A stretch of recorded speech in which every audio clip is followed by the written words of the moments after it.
Welcome to Michigan Football at the Voice of College Football. I am one of your post-game hosts, Desmond. I'm here with my partner, Dre. Before we get started, please like and subscribe. It helps grow the channel. We definitely appreciate it. Share the video out on social media. Also, subscribe to Mark's main channel, the Voice of College Football. Also, join his Discord where you can talk Michigan football, also NFL football, 24/7, 365. We greatly appreciate it. Thanks for being here. Drizzy Dre, how you doing, my friend? It's really it's kind of on the screen. Look, I'm getting people epilepsy over here. I might change it in a second. But I'm doing well overall. Um, I'm pleased with the final score. Michigan won by a pretty good margin. Really good second half performance, especially by the defense. Um, Offensively, I thought we were solid. Uh, Definitely, I think we left a lot of points out there, especially in the red zone.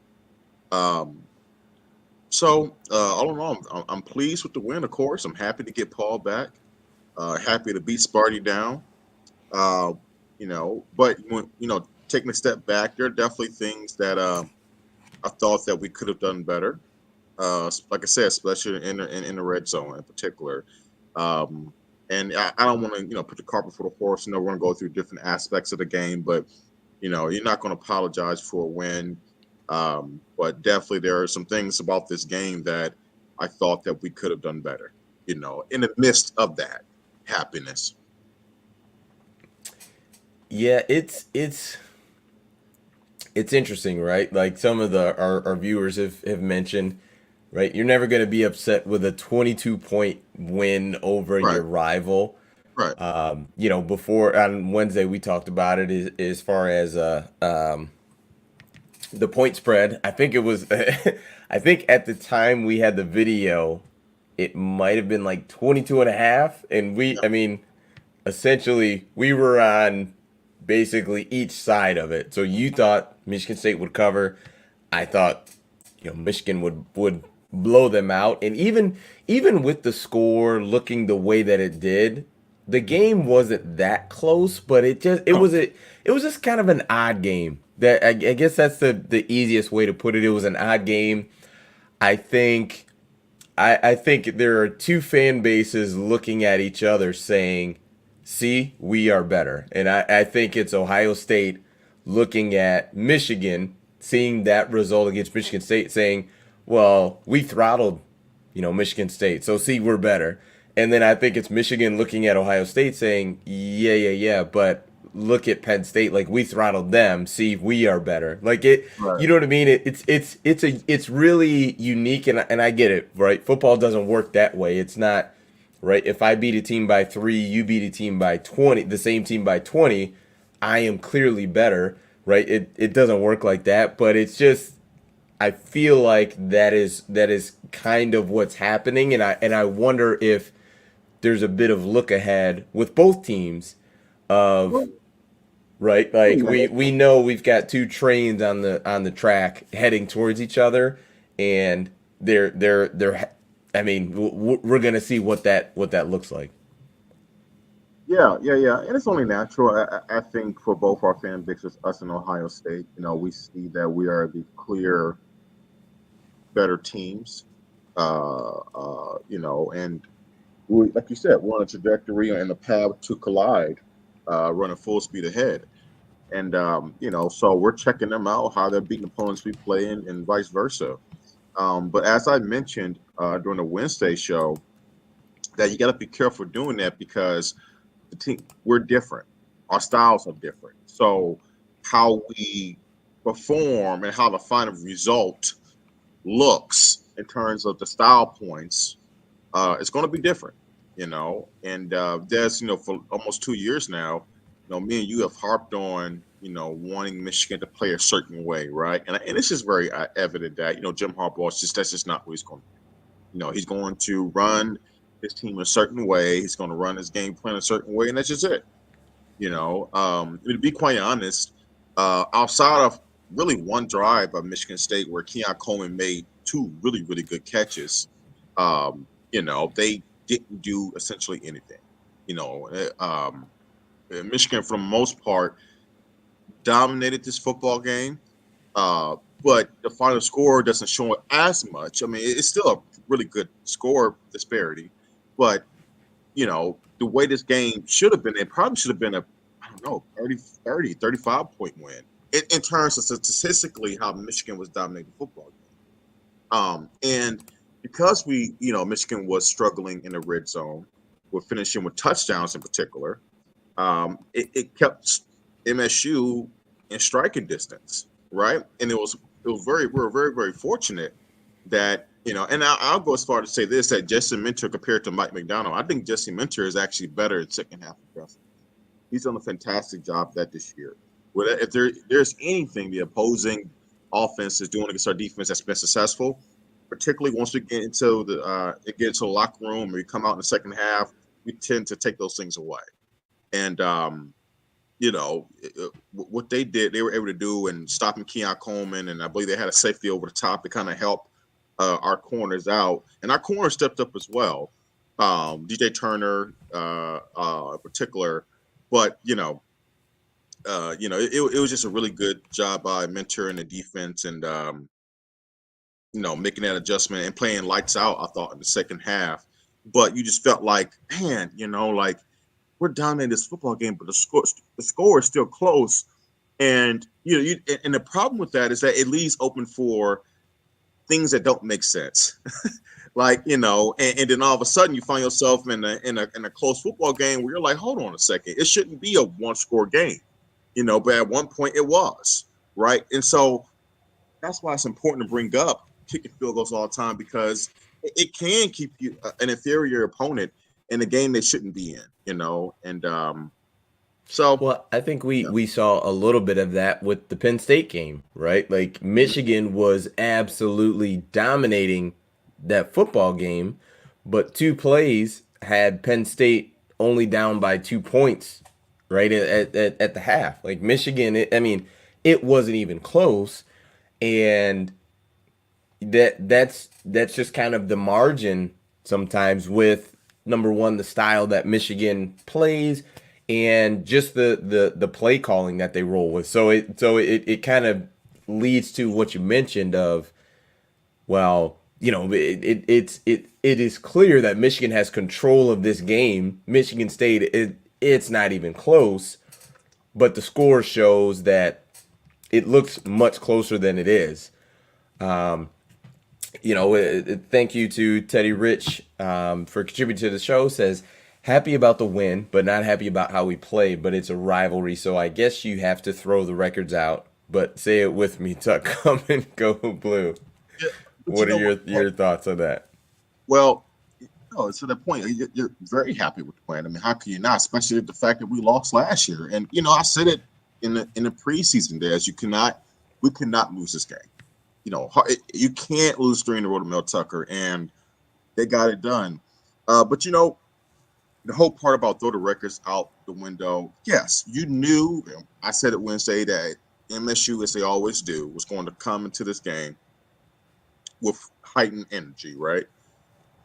But when you can't let Michigan off the hook in terms of throwing the records out, is a lot of the deficiencies, I believe, in the red zone, I think other people will agree with me, is play calling. It wasn't like the MSU just dominated us at the line of scrimmage once we got in the red zone and we couldn't get a push. But some of the play calling was really lame. The most creative thing they did was, bringing Blake Corum in motion and kind of doing a toss pass to him that got us a touchdown. And it's just not good enough. There was one play where I thought I don't know if it was Sean McDonough or the analyst working with him said it was a bad pass by JJ. It was actually a good pass by JJ, but Shoemaker had to catch the ball. He threw it in a spot only where that was hot. That was hot. It was hot. But yeah, Schoonmaker's got to make that. You got to catch that. It's in the end zone. This is big time football. It was catchable, and I thought that it was the only spot that JJ could put that based on how tight the window was. So I actually thought it was the right pass, and it was a good pass by JJ, but Shoemaker has to make that catch. And so, maybe that's a missed opportunity there where the right play call was there, the right read by JJ, but the guy didn't make the play. That happens. But overall, the play call in the red zone is definitely something that has to get better. It just does, and it's not taken away from the win. It just is what it is. Everyone saw, I was monitoring Twitter the whole game, Des. No one, for what I can see, was happy with the play calling in the red zone. So it's okay to say that in the midst of being happy with the win. It's just one of those things where, it's not much defensively I can get mad at. I was going to be very upset if we didn't make an adjustment against Keon Coleman because he was big man in our corners for one drive. He was making us look really small, but our guys stepped up beautifully. Our pass rush was there. I thought we was sound in our tackling. Mike Sanders still continues to be a fantastic nickel. Credit to this coaching staff, really. There was questions rather, when we saw the news this off season that he was being converted from a wide receiver to the defensive side of the ball, there were questions about that. I'll be the first one. I thought this was silly because I was told that, well, he's going to go both ways and play wide receiver and DB. And I'm like, what? Like, now this is not high school. This is not kid stuff. Like, this is big time football. You can't, that's just not how things operate. And now it hasn't been right him playing both ways. It's been he is a defensive back and he's been terrific. But go ahead. I'll let you go ahead and continue. He's been really, really good. I mean, his technique has been sound. He really hasn't looked. What's impressive about it is that for a guy doing it for the first time, he didn't do it at all last year, if I'm not mistaken. Doing it for the first time, I don't believe he has a penalty called to him this year. He's been. I can't recall. He might. He's been really sound with his technique. He seems to make a couple plays every game. And so he's been a godsend. It's important to have the nickel is an extremely important position on the field. Mm-hmm. He's been really, really good. So, credit there. We know what Mike Morris and Oki have been. Mason Graham making an impact. I thought rush defense once again was really, really good. I think at one point it was like MSU had 35 rushing yards and we had like 200. It was a crazy disparity there. So look, defensively, it's not much you can say that they didn't do well today. They were really, really good. Someone made a joke. Maybe it was our buddy Steve Dace that Michigan has to lead the nation in drop interceptions. Maybe that's an observation. Some of our guys in the call. I think it was Mike Barrett who happened today. We get these gifts. And in our hands, and we tend to drop them, and they tend to be in situations not only that they're interceptions, but they're a chance to go for a pick six. There was even one where someone pointed out that I think it was Rob Moore. I want to say Rob Moore, where he came over the top, and you can't. I'm not going to fault him too much. He did the smart thing, which was the safe thing. Let me just get this ball and knock it down. But he was in great position to really pick the ball off. He had plenty of room to catch it and get not just one, but probably 2 feet in bounds and run it back. So, I mean, if you want to, be nitpicky, you can say that's something that you can work on. Because look, turnovers really can help you to change the whole game. So that could be worked on. But yeah, man, I thought it was really good defensively, offensively. JJ, I thought had a solid game today. He still tends to have moments where he's inaccurate with the football. And he missed some guys today. Let's just be honest. But on the flip side, what's encouraging this is that he is showing more and more of that dynamic of why he's playing over a guy like Cade Mack. And that's with his legs. He made a lot of really good plays today with his legs, and that was great to see. And then he has some good throws as well, but he was also inaccurate. So that's that inconsistent. That's that roller coaster that he seems to be on, and we want him to not go from being like this to being more consistent. So that's something to monitor. And look, let's call it what it is. For this team to be able to beat Ohio State, we're going to have to get a more consistent performance out of JJ. No, he doesn't probably have to be a hero, based on the way we run the football. But he does have to be consistent. When he has guys open, he can't throw it behind him. He can't overthrow it. Can't throw it too high. He has to be accurate with the football, and that's one of the things you hope he continues to get better at.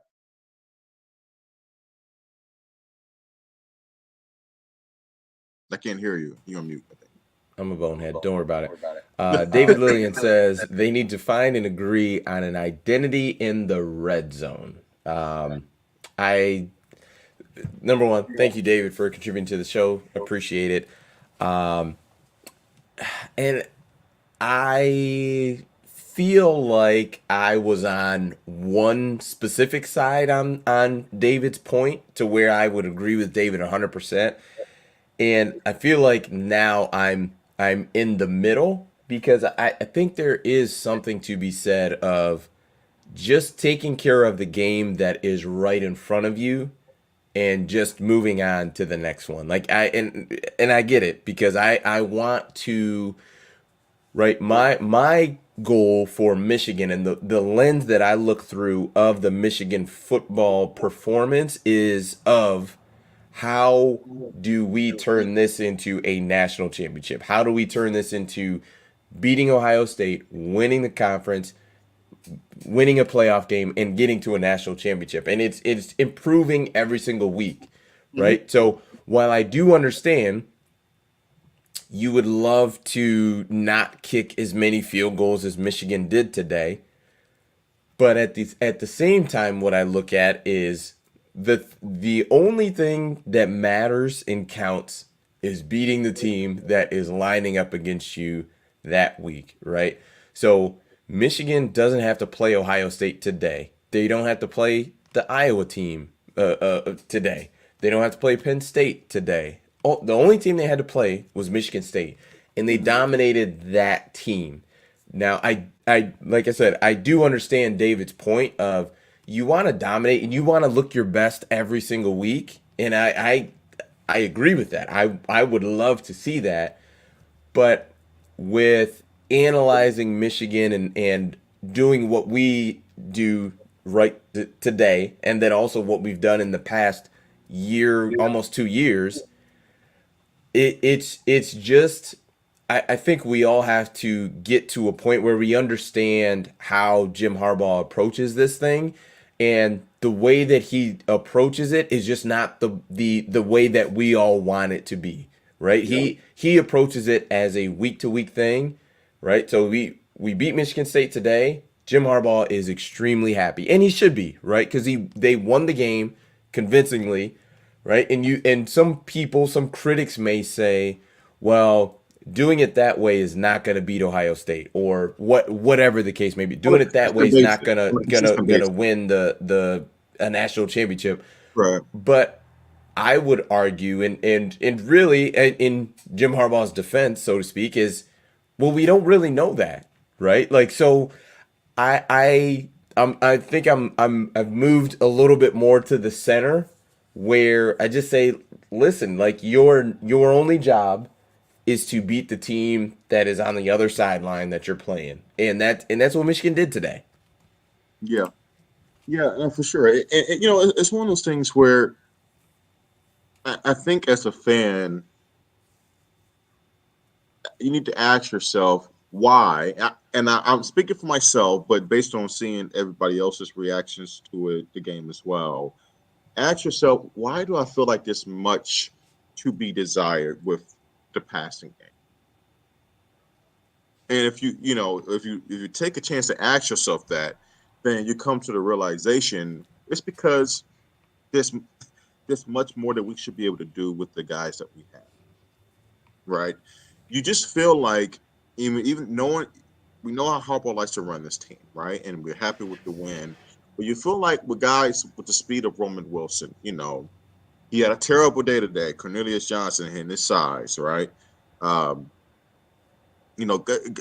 like that, where it's like, I just feel like we can do more. We can take some more shots down the field, man. I mean, where is the, case in point? We don't have. I don't think we have anybody Keon Coleman size, That kid is a basketball player Yes, who plays absolutely. football. He's going to like he's used to jumping and winning 50-50 balls, trying to get rebounds and stuff like that. 6'4", good size. I don't know we have a kid quite like that, but you want to see guys just take a couple shots down the field. One thing you got to get MSU credit for is like, you know what? We got a guy that can win a 50-50 ball. Let's take a shot. Why not? We got a one-on-one matchup. We identified a one-on-one matchup with Andrew Anthony. Let's just take a shot. Let's see if our guy can win that matchup, right? We have a quarterback that has a really good arm, great opportunity. And we just don't seem to do that enough or at all. I won't even say enough. We don't do that. And those are the things where it's like, if you can occasionally complete those passes, you add a whole different element to your offense that the defense has to account for, which then in turn opens up other aspects of your offense, like the running game that you like to lean on. So that's why it's important to just bring it up, because you feel like we're just this offense. It's still there's still areas that this offense can just expand and make themselves even more explosive and diversified that we just don't seem to do because of our coach's forte. And it's hard to look at that. It'd be one thing if we were a team like a program like Wisconsin. And this is no bashing of Wisconsin. Wisconsin, when they're really rolling, where look, let's be honest. Wisconsin's forte is not recruiting 4 or 5-star receivers, right? They weren't getting kids like Cornelius Johnson, Donovan Peoples-Jones, Tariq Black. I know I'm going back in a history machine, but I'm just trying to give examples of how they recruited receivers. They don't get kids like that. So it makes sense that they're not going to tailor their offense to try to take advantage of those type of athletes. But Michigan does get it. Not like Ohio State or programs like that, but we do get our fair share of pretty talented receivers. But we don't seem to try to utilize them or utilize different aspects of their physical abilities. So, it can be a little bit, frustrating from that aspect.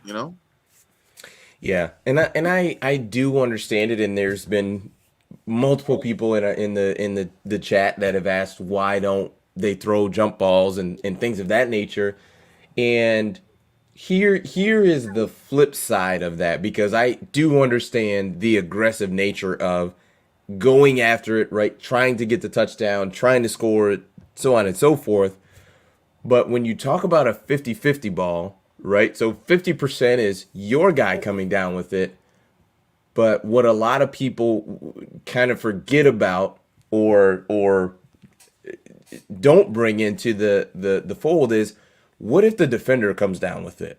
Right? So you have driven down right, you're running the ball, JJ's dialing it up and playing well, and you're moving the ball, and you get down in the red zone and you're on the 10-yard line, and you then at that point throw a 50-50 ball, and a corner just makes a really good play, and now Michigan State's got the ball at the 20 mark. You know what I mean? Like that. I understand it. I get it. You want to be aggressive, but at the same time too, when you look at the games that we've wanted more from, I mean, it's games where Michigan, and to try to speak from Jim Harbaugh's mindset and point of view, listen, we've got this game in the bag as long as we just don't mess it up, right? So let's not take chances in the red zone. And I get it. Everybody wants touchdowns. I understand that 100%. I want touchdowns. Trust me. I want them to score touchdowns. But at the same time, too, I do understand, listen, if we can run it and get in, great. If not, listen, man, let's kick it. Because guess what? At this point, Michigan State has 7 points, and they haven't even threatened us anything outside of that, right? And that was basically two big boy balls from Coleman, right? So so I understand it, because guys, trust me, when we first got on this channel a year ago, I mean before that, right? But preseason in the summer of last year, we were that was me. I was in that spot of just saying, man, this isn't gonna work. You gotta You know get why, though, after it. right? You gotta be aggressive. You know why, And Des? but you know what? You're rolling right now. I want you to keep rolling. Mm-hmm. The reason why we were like that, and it's hard to fully accept and just be okay with how Harbaugh runs his offense or the philosophy that he wants his offense ran, is really does go against the grain of pretty much the majority of college football, especially, you know, the big boys. You know, and look, there are pros to the way Harbaugh likes to run his offense, and there are definitely cons to how other teams do, like Tennessee, a very high octane offense. Well, anytime you have an offense like that, even if you're scoring at a pretty high rate, you're putting your defense back on the field pretty fast, and they can get worn out. I mean, that's why the Pac-12 statistically has high offensive scoring and terrible defensive rankings, because their offense is getting on and off the field scoring, and their defense is constantly on the field, and it's just like this terrible combination, and why it's also hard for them to win against teams that are more balanced, if you will, right? Like in the SEC and so on and so forth.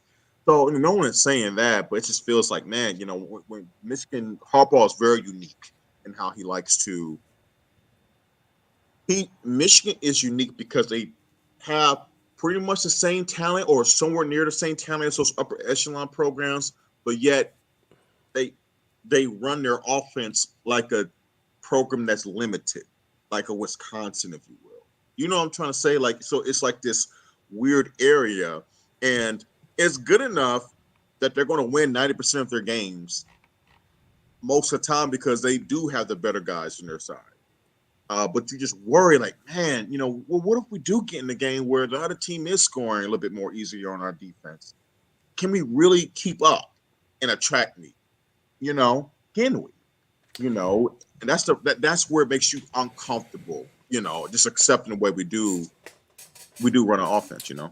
Yeah, and I was thinking about it earlier today, and before I get to that, Chris, thank you so much for contributing to the show. Says, hi Dre, how about us finally getting some luck against Michigan State in the punting game? That's pretty funny. I do. Well, that's like actually that. I gotta get a double shout out. That's my boy. That's my boy Chris. You have Okay. not met him, Des, but maybe we when he comes, into town, I'll hook you up with him. But that's my guy, my friend, going back to freshman year of college. Thank you, brother, for joining. Nice. And Thank you. for Thank watching. you. I just right the thing that I think about is right. Let's put it in the mindset of Nick Saban, right? Just Yeah. today, right? Nick Saban, I think he knows and understands I cannot win a national championship this year with this team thinking that I'm going to hold an opponent under 10 points, Mm-hmm. right? I think Josh Heupel, the Tennessee head coach, for him, I think he thinks that I'm not going to be able to win a national championship by holding the team under 10 points. I don't have the defense to do that. But what I do have is the ability to score 52 points, 55 points, maybe 60 points, 63 points in a game to potentially beat a really good team to win a national championship. I would argue for Jim Harbaugh that he probably has the most balanced football team in the country. And if it's For not sure. the most balanced team, I think he has the best football team on both sides. I think if you match up the best offenses against Michigan's offense, I think of the top 10 offenses you have that would match up with Michigan's, I don't think any of them have the defense that Michigan does, and vice versa.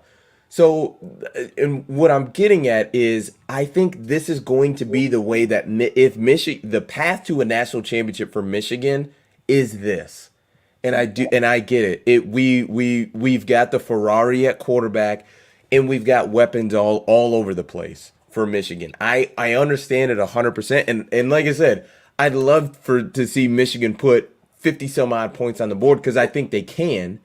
But when you really look at it and kind of take a step back, I think that this is going to be the path to win a national championship. I think to beat Ohio State, I think the game is going to look a lot like today's game looked. Now, it may not be that dominant, but the formula, I think, is this. It's going to be running the football, right? Because to me, what I saw against Ohio State and Penn State today was Penn State definitely had some success running the football The quarterback without a doubt. sucks. The Without a quarterback doubt sucks. Yeah. Well, we should, against Ohio State. yeah. Yeah. So I think it's going to be right running the football, which is right in Michigan's breadbasket, and I think it's going to be some play action. You're absolutely going to take some shots downfield.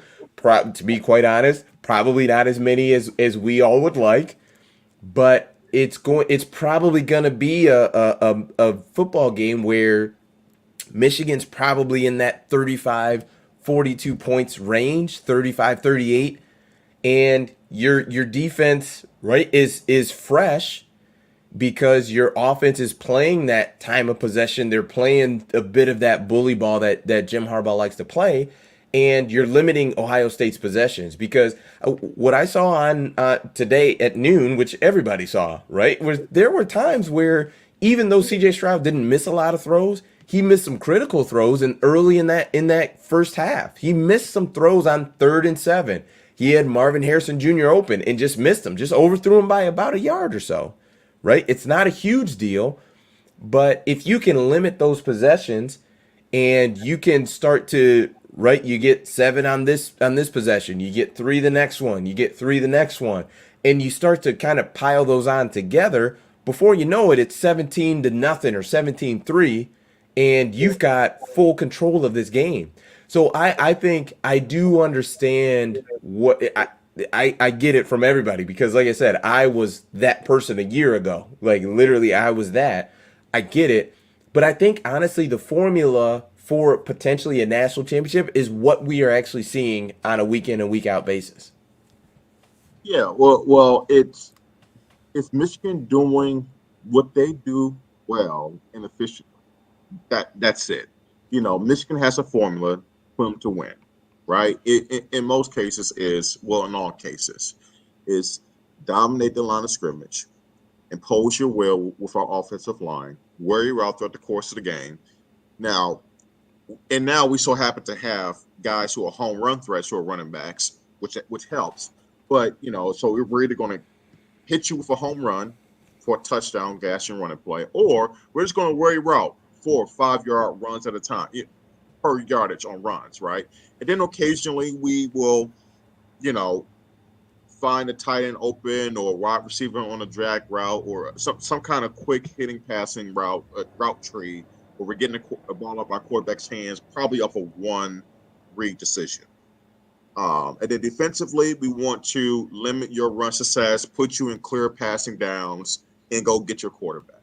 That is, and more importantly, don't turn the ball over and try to limit penalties. That is the formula for Michigan to win all the time. And if Michigan's able to do that at a very high level, then they're really hard to beat playing their game. But within that, there is still a way that we can analyze even really good wins. Case in point, for our offense to click at their best, JJ can't be inaccurate with the football, right? He can't throw the ball behind Ronnie Bell when he's wide open off play action, right? He can't overshoot guys or throw the ball too high. No, he's not going to be perfect. That's not realistic. And by all means, I'm not saying that. I'm just saying in terms of being efficient, when he has guys open, he has to hit them and hit them with a very accurate pass. So, that just is what it is. But I agree with you, Des. They have their formula, and they seem to be comfortable with it, and that's it. Now, I will say, this is one of those years where maybe there isn't a team that can exploit the downside to how Michigan likes to play. Let's say a team like Tennessee. Well, you'll say, well, the way their offense is ran, they could put up a lot of points. Sure, but what happens with a team like Michigan keeps their offense off the field because of the way that we dominate the time of possession, right? Mm-hmm. And you saw the same thing with Ohio State last year.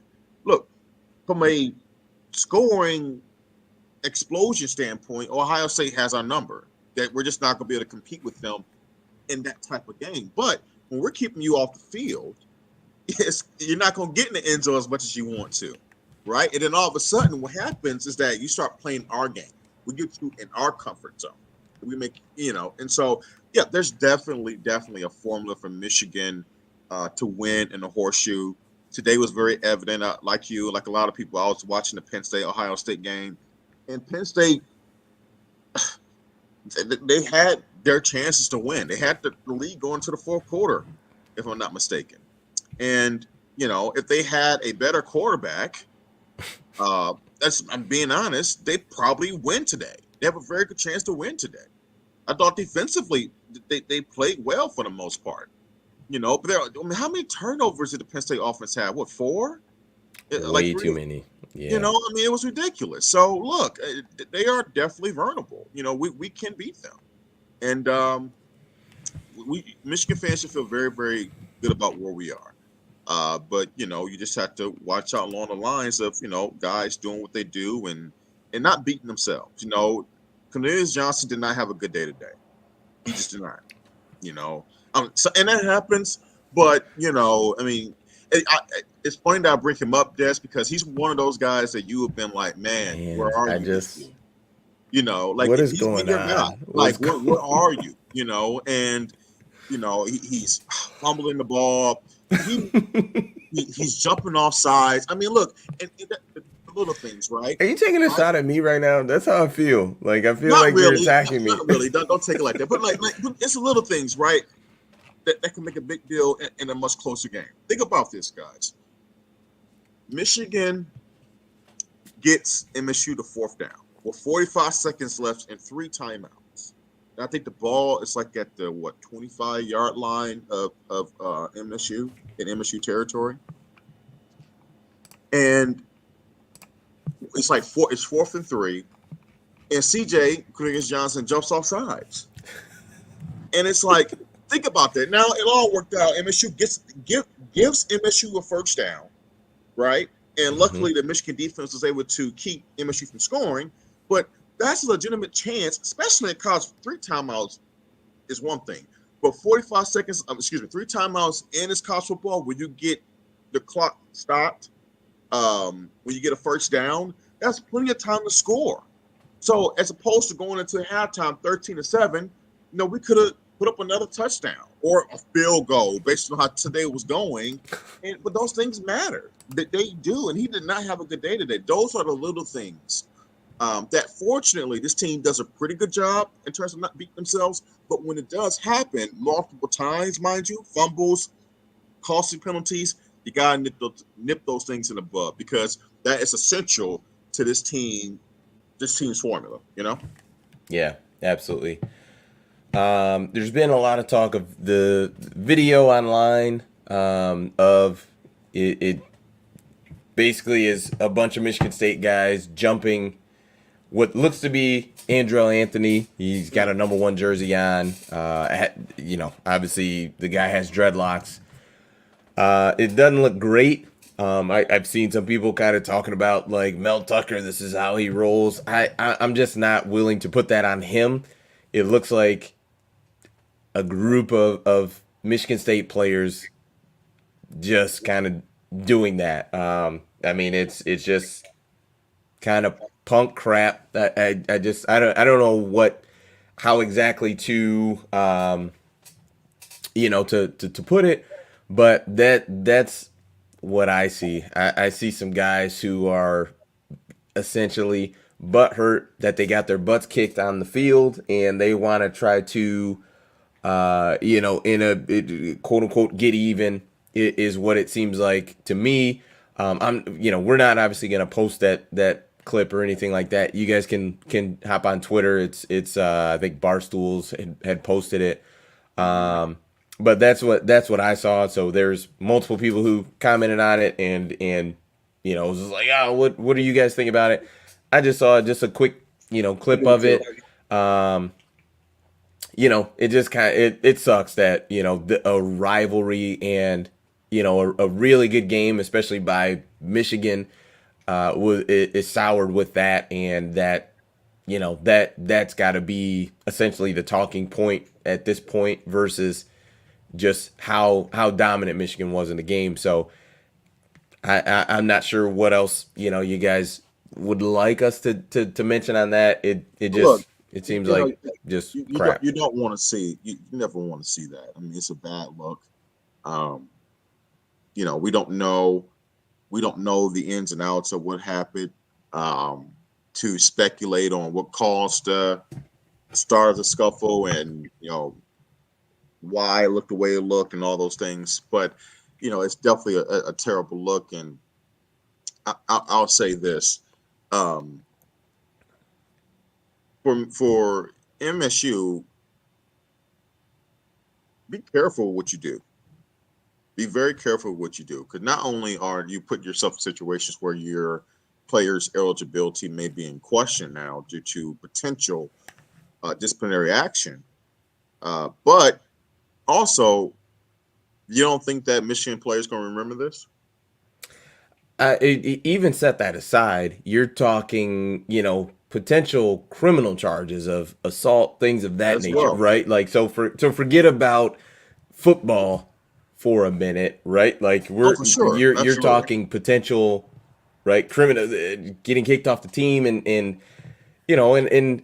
not here. The goal wasn't to talk about Michigan State and their transgressions of their history, but it's not crazy to think about potential removal from teams and different. That's happened to guys before, in not very far history is my point. So I'm not. It just I don't know. It just you hate at the end of the day you hate to see it. I hope that player is okay. Like I said, just saw that clip. Hope he's okay and everything is good with him. I saw him kind of walk away. So hopefully that is a good sign. But it just I just don't get it. Don't get it at No, I all. mean, look, football in general, like football is a very, very, very highly emotional game. And people talk about holding Mel Tucker accountable, for what he's going to do or not do, right? And we'll find out. Um, it's funny because as a coach, and you see Mel Tucker does this or attempts to. You try to coach on the razor's edge of high emotion, high intensity, playing with a dog mentality, but at the same time, you don't want to do stupid things, right? Mm-hmm. Both on the field and off the field. You don't want to you want to play with high emotion, but you don't want to react emotionally, if that makes sense. You want to play with a controlled aggression, not an out of controlled aggression. You want to play hard and physical within the lines of the game between the snap of the ball and the whistle. But once that's over, you need that to stop. Correct. And so within that, once the game is over, no matter what happened, you need to be able to decompress and contain yourself. And that doesn't mean that you don't feel what you feel, the anger, the frustration, the irritation, all that things that come with it, especially in a heated rivalry as this is. But there's no excuse for that. And you know what happens sometimes? Sometimes you lose to a rival or lose to a tough game, and guys gonna talk trash. That don't mean you can lash out and get in a fight with them, or whatever that is. And I'm not speculating that's what happened. I'm just giving you an example of things that do happen in the lines of high emotions, especially in football. So, it's never an excuse for it. And you don't want this to become a narrative after a well played football game, a hard fought football game. I thought MSU tried. I thought I don't think they ever laid down at any point in this game. I thought you saw that they were just not nearly as good as Michigan is this particular year. But they definitely play on a razor's edge. But I do got to say this. This is good. If we can just kind of ease off this, and not guys, you want to keep. I know you're going to speculate and look. By all means, do what you do. But if there is one bit of irritation I have from Mel Tucker and his team, can we please stop with the stupid chopping thing. Like The what? the stupid chopping thing they were doing. Like Oh, and I know it's just me being irritated. It's so dumb. I know what you're doing. Hey guys, keep going. that It's is like, you being irritated. That but is. dude, but hold on. Okay, but let me get this out. Let me be Okay, a go frank ahead. with you. It's like your team has had delay a game, Mel. Keep chopping. Hey, Mel, how about you figure out why the hell you had to delay a game? We keep chopping. You know, it's like, and then, oh my God, the first drive killing me. Yeah, it was a ton of flags the first MSU drive, right? And it's like, what? He's just going crazy off the first drive due to the calls. And, you know, now I thought they may have had a gripe on the third down call. That was probably a bad spot, but the guy was clearly short fourth down. And he's like, he's going off because the call gets reversed. I'm like, dude, you were clearly short. What are you doing? It's just, oh my God. I couldn't, I was so annoyed. I was so annoyed. I'm like, bro, you're coming off. It's one thing to do things that's a gimmick and to keep your guys inspired, but you're coming off little league to me. I'm done. I'm done. Okay. I found it very irritating. It wasn't cute. You look stupid. I'm done. Why do you care about what the coach on the other sideline Because it is was just doing? aggravating. Keep chopping, guys. It's okay. How do you say you Give don't up. care but It's it like, aggravates you? oh, There's not a in I'm not being. between. I may not be rational right now. Just let me get that out. I just want to get that out. I'm done. Okay. You can't say like, that it doesn't bother me at all, but I'm also aggravated by seeing it. I don't know. I didn't pay that much attention to it, to be quite frank. Like, I mean, you're getting your butt kicked by 20 something points, so who knows? But yeah, I don't know. I didn't think too much of it. So I think we have to say that Dre was right and I was wrong, because you said Michigan State would cover Mm-hmm. and Barely. 22 and a You half did. was the number. I thought that Michigan would win by more than that, and I was wrong. So I got to give you kudos that you were correct and I was wrong. Yeah, well, hey, I would thank you for that. Thank you. Me and you have a ton of discussions, and I'm always pleased when you're able to admit that I was correct. When It I'm doesn't happen able a ton. to admit, Let me we rephrase that. You're right. You're see right. You're right. you I'm got to be sorry. I'm real. You got to sorry. I slow am that up. sorry. You got to Let me slow that clean it up. up. You got to slow that up. You're There's right. You're never right. a time where you're right and I have a I'm I'm problem I'm glad when admitting that. I'm glad whatever we discuss comes to be me being correct. Okay. You always want to give me my credit, but I'm glad to be right eventually. Thank you. I'm glad you Um, were able to like find it in your heart to say I was right. Like, whoa, whoa, right. whoa. There, No, no, no. It's listen. not a problem for you. It's not a problem for you, my friend. But no. Look, I mean, like it's just the history of this rivalry, right? You know that, um, you know what MSU does in this rivalry, man. I mean, look, it was 7-3 after the first quarter, and I'll be lying. And I feel some of my fellow Michigan fans would be lying as well if we said we didn't have a little bit of concern after the first quarter. Because we've seen this story over and over again where, MSU, even years where if you believe that Michigan is clearly the best team, but MSU seems to rise to the occasion and beat us. So you felt that today, and at least I did, especially in the first quarter. And I was so glad that that feeling dissipated pretty quickly. But you know what they tend to do. So, and and it's next year's going to be very interesting. I know it's a long time away. It's 365 days from today, probably. But we know what to expect. It goes back and forth. That energy, that transfer of energy, right? And we'll see what we have going into their house next year, and what they're going to have for us.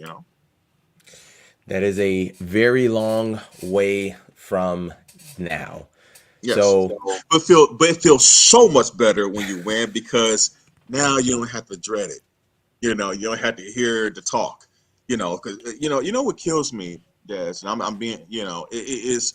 I hate this narrative, and certain radio hosts here in Detroit love to create these narratives where it's like Michigan fans are always the irrational and trash talking, and it's always our players who start stuff, and MSU is like this innocent little thing where they just play the game, and we pick on them. It's like MSU brings it as well. They talk their trash. They can be pompous, So stop that, like this. Stop acting like it's so one sided with these things, and no one likes us versus everybody else. It's like just stop. It's not always 100% like that, and every Michigan fan is irrational. Just stop that. Stop. I agree. I have my thoughts on our local radio stations, but nonetheless, Yes, Mark, that's exactly who I'm referring to. You know who I'm referring to when I put it, but it's yeah, just that stupid narrative that's always like, oh my God, it's always Michigan that does stuff. Like, stop it. It's never, and it's just you're being dishonest, and you're being a slappy when you say it's always them. They started. Stop. But I'm done. that's not the truth.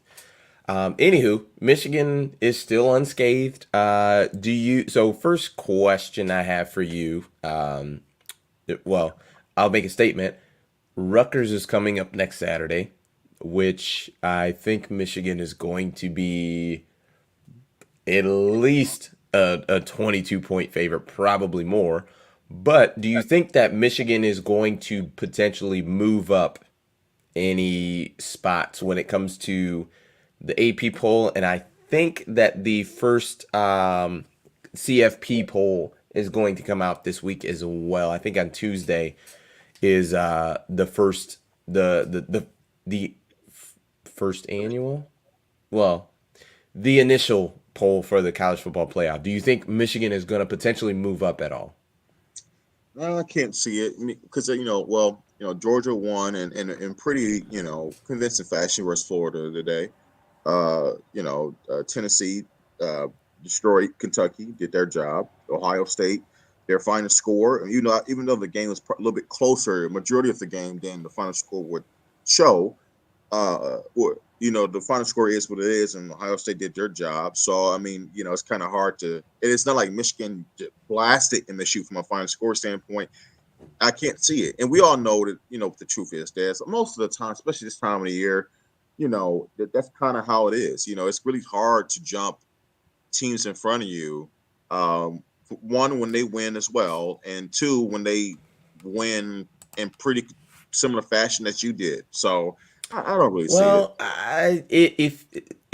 here's Why the would you drop the other difficult ones? part. Here's the difficult part is if you are a voter essentially in the CFP, and the only thing that you look at was the final score, you would look at the Ohio State Penn State game and say, "Oh man, Ohio State's clearly better than Michigan or whatever." But if Right. you actually watch that football game, Well, that that's what I'm was saying. much close. Yeah, Oh yeah. but I think from what you were saying, you are assuming that they would watch the Right. game, and Right. Yeah. I'm not sure they did that, No. right? Okay. Like Okay. Yeah. because we Yeah. have that argument all the time of, well, people didn't you clearly didn't watch the game, right? Because the final score shows what it shows, but Yeah. if you watch the game, it's like, man, there was essentially a 6 minute span where Ohio State just destroyed Penn State. But Penn State had plenty, like you said, had plenty of opportunities in that game to, extend the lead, so on and so forth, and they didn't do that. Um, so I think essentially you're probably right. I think Michigan's probably going to be 4, but I think if you're someone who did watch that football game, I think you could absolutely look at it and say, I think Michigan was convincingly better than Ohio State against Penn State, right? Just in that singular data point, a common opponent We'll just look at it that, this way. you know, Yes. Look at it this way. The Michigan and Penn State game was never really competitive, right? correct. if you remember, look, the score. Only reason why the score was what it was essentially two fluky plays that Penn Mm-hmm. State had. But it was, we talked about it, was literally domination from beginning to end. Compared to today, where it was not domination, Mm-mm. right? It was a really close game, and Penn State was up going into the fourth quarter, and their turnovers, their defense for one did a really good job, limiting Ohio State's, just destroying them. Just being extremely explosive down the field. Their offense put them in a lot of bad positions. So it was totally different. If you watch the football games, and of course, look, one game was at home and one game was on the road, but some you can factor that in a little bit, but um, like you said, just in terms of how the game flowed, Michigan definitely had a much better performance versus Penn State. Michigan broke Penn State. Ohio State was having a hard time putting Penn State away, and it wasn't until the very end where a couple things went their way. And look, the 44, I can't say his name right now. He made a lot of big time plays.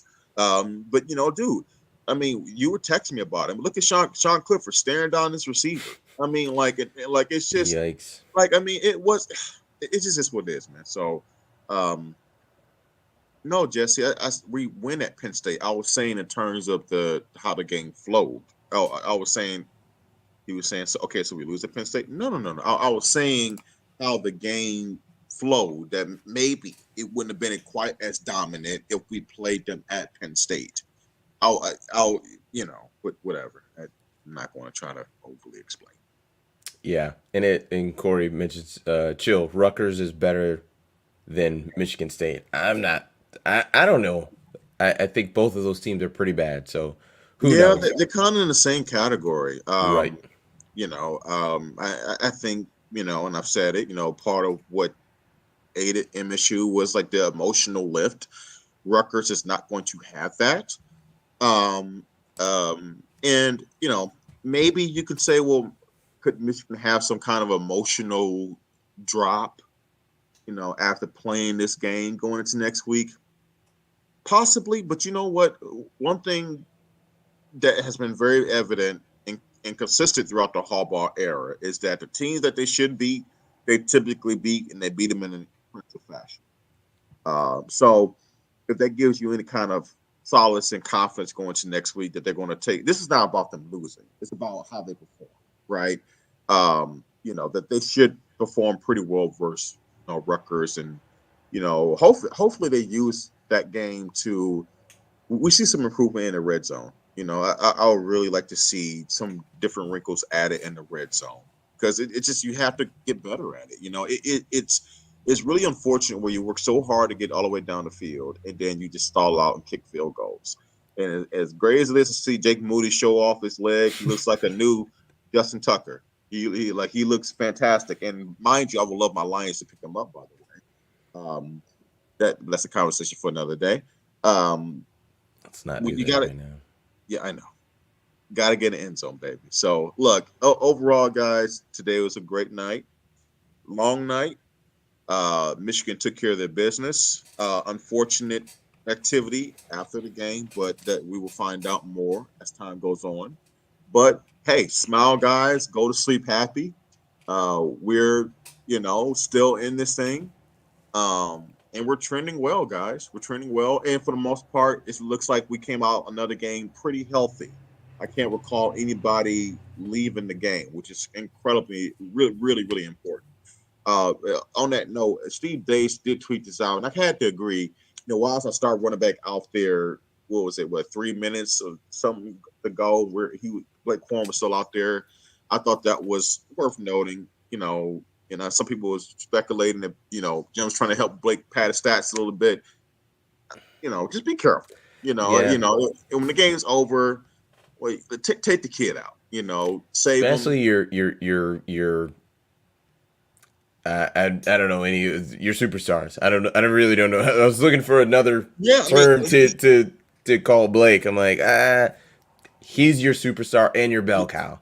Like you know he's what's got it. incredible? Like Yeah. Here's the thing. Let's just put it this way: if Blake Corum is out, this offense is totally different. Oh yeah. It's totally different. They're gonna do the same things, but having Blake versus Donovan Edwards taking the entire workload, it's going to be different. So yes, I do agree with that.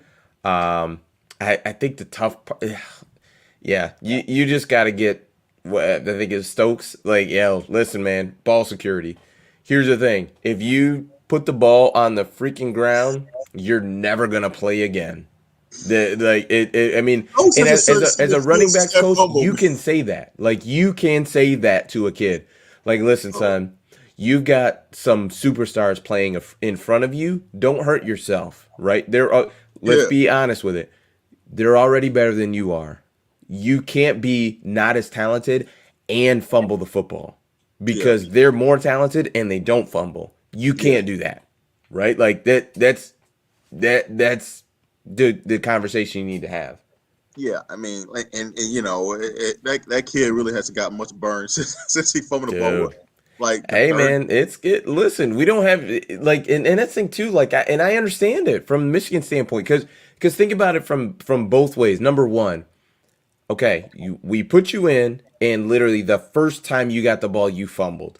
And Yeah. number two is every time I put you in and we run the ball, that is another carry I'm taking away from Blake Corum and Donovan Edwards. And those Yeah. guys are really good and really special. Yeah. So as a coach, right, I'm not doing my job if I'm legitimately taking the ball out of special guys' hands and putting it into yours.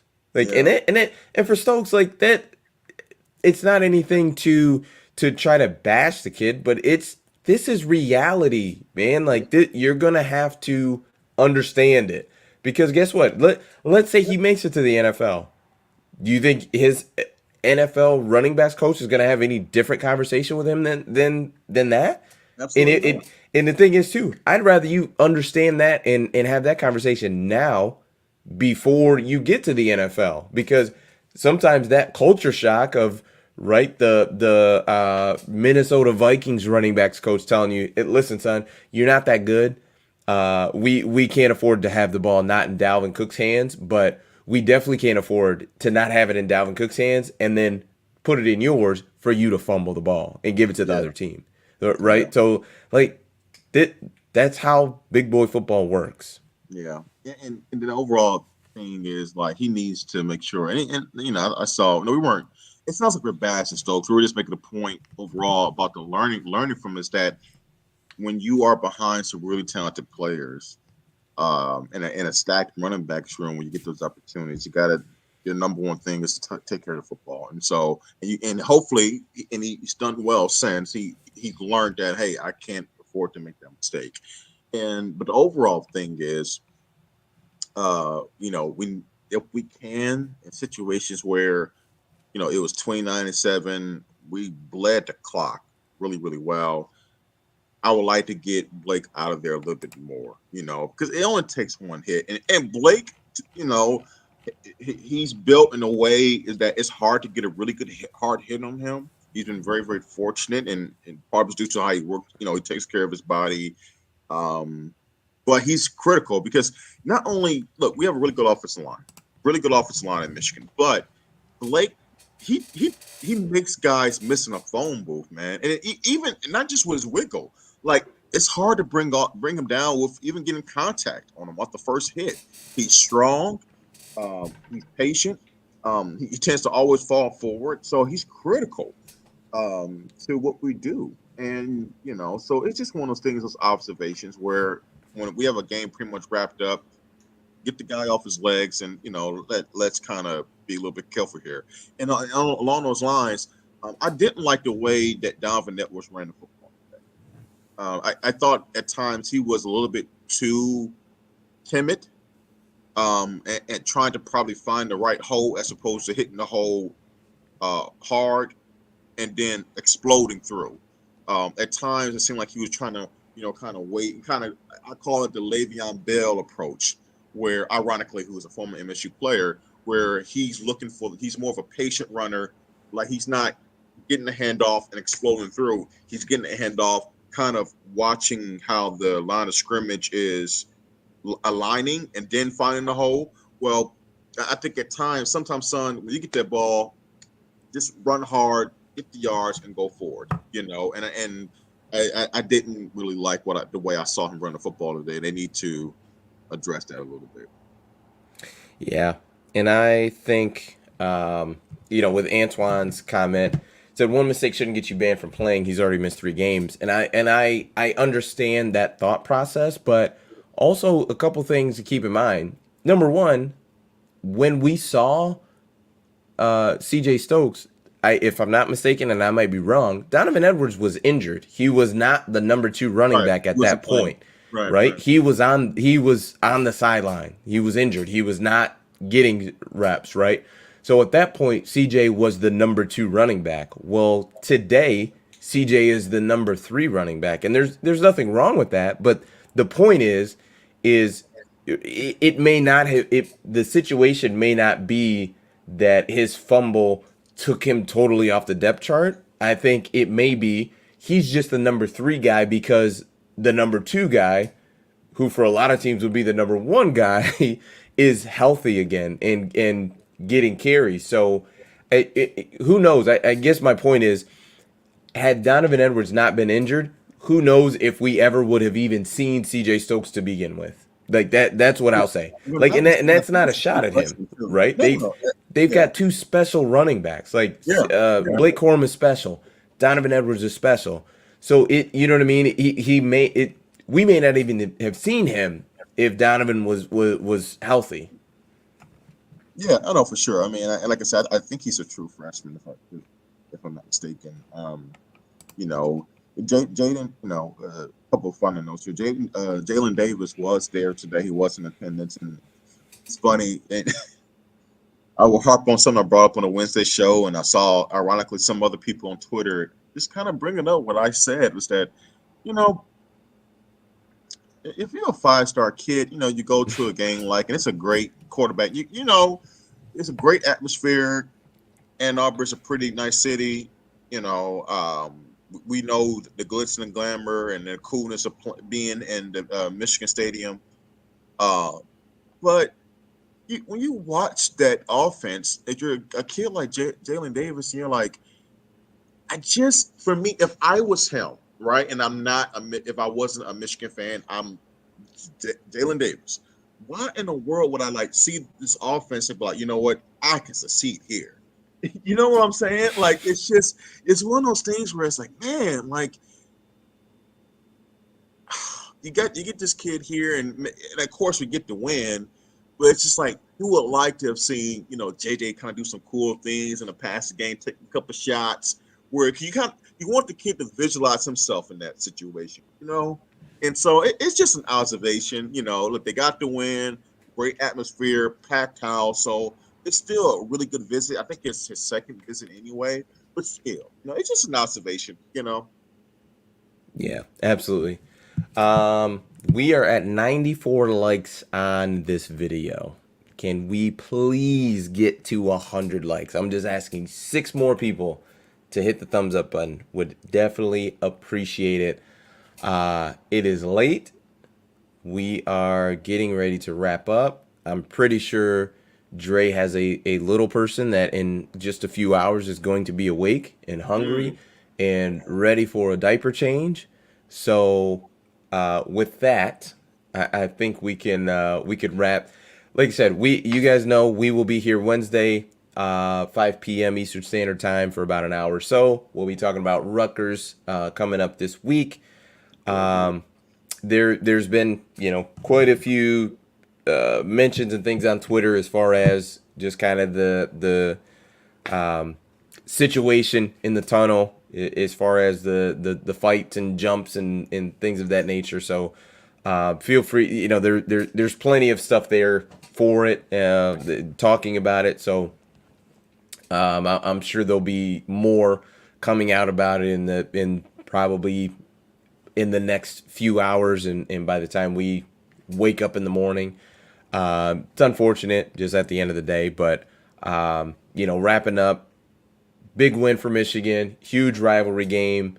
They win 29-7.